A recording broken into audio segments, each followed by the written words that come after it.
Hi everyone! Today I'm reading the book, The Lobster's Secret. The author is Kathleen M. Hollenbeck and the illustrator is John Wyman.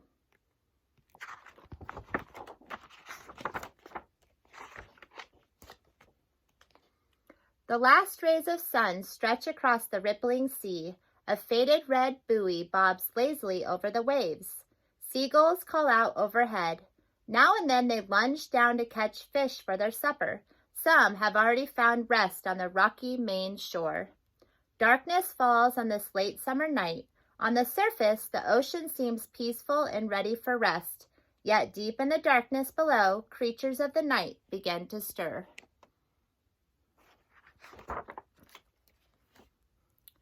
Crabs crawl out of hiding and scuttle across the ocean floor. Sea urchins scrape algae from rocks. Schools of codfish swim past in search of food. Meanwhile, two slender pairs of antennae probe slowly up and down, tightly wedged in a hole between two rocks. Lobster waves his shortest antennae to learn if dinner or danger is near.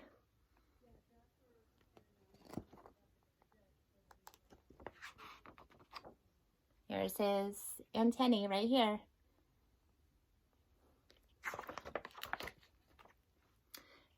His antennae sense chemicals in the water coming from a tasty meal nearby. Hungry, Lobster crawls out of his hole. Without warning, a codfish darts out of the darkness. Lobster pulls back into his den. He struggles, trying to fit his giant claws inside. As Lobster disappears, the codfish lunges.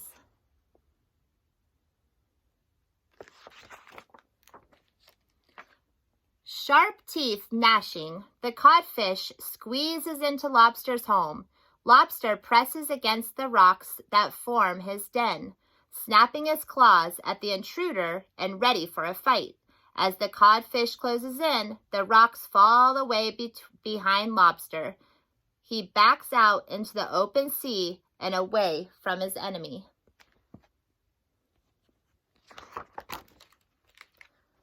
Still hungry, Lobster prowls for food.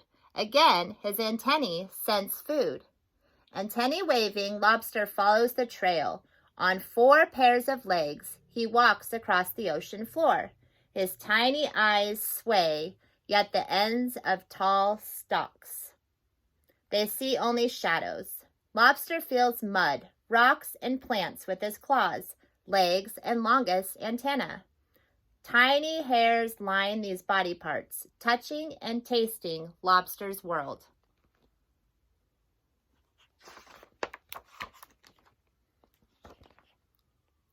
On a bed of pebbles, Lobster finds his prey. A red rock crab raises its claws, perched and ready for battle. Lobster seizes the crab in his largest claw, the crusher. Boldly, the crab swings its own claws, trying to break free, but the crab's tiny claws are no match for Lobster's mighty ones. In one swipe, Lobster tears off its claws with the sharp teeth of his own pincher. Then he carries the crab to his den.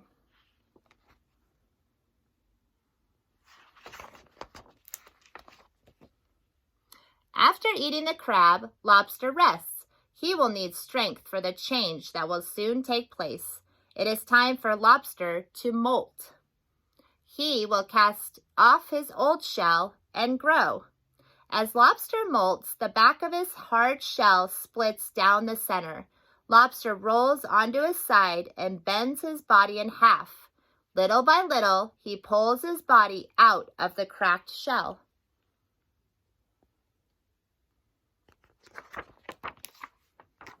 Outside the shell, Lobster is soft, wrinkled, and small.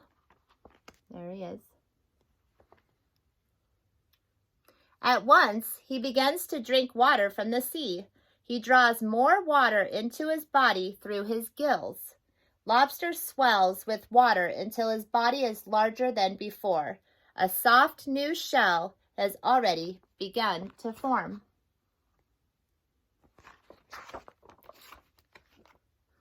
It will take weeks for Lobster's new shell to harden. Lobster helps by eating his old shell, rich with the minerals the new shell needs to grow strong.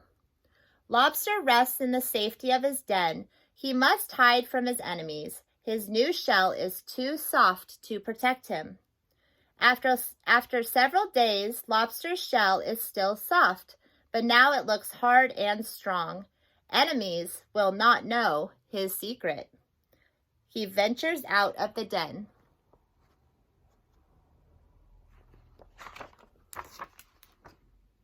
Hungry, Lobster walks across the ocean floor.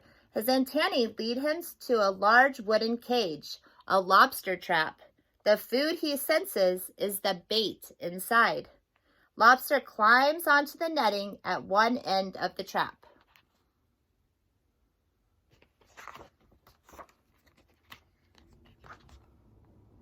Just then, Lobster brushes against a starfish tangled in the netting. He grabs it with his crusher claw. Unable to free the starfish, Lobster rips it apart with his pincher and passes the food to his walking legs. Lobster holds the fresh food with his legs and brings it to his mouth. There, at the edge of the trap, Lobster eats his find.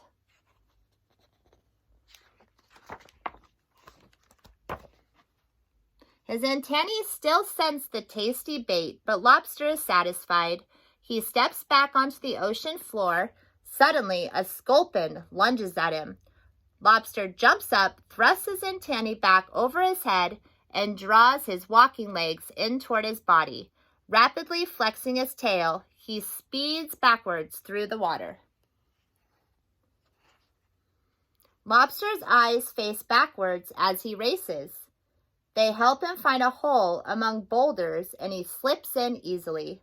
Snapping his claws fiercely, Lobster warns the sculpin to stay away.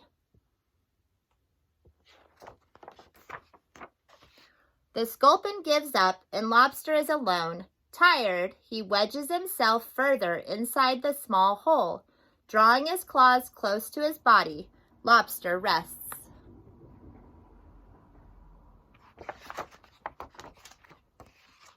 Soon, night ends on the ocean floor. Crabs, codfish, and other night creatures rest in the shelter of rocks or plants.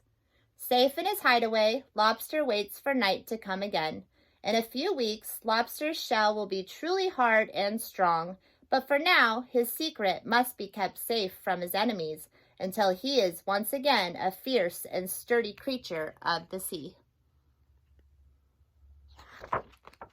And that's the end. Do you know Lobster's secret? Tell someone at home. And before this video is over, I'd like to say good job to Gabby in Miss Hood's class for filling out your reading log. I'm really proud of you. Hope everyone's doing well. Bye.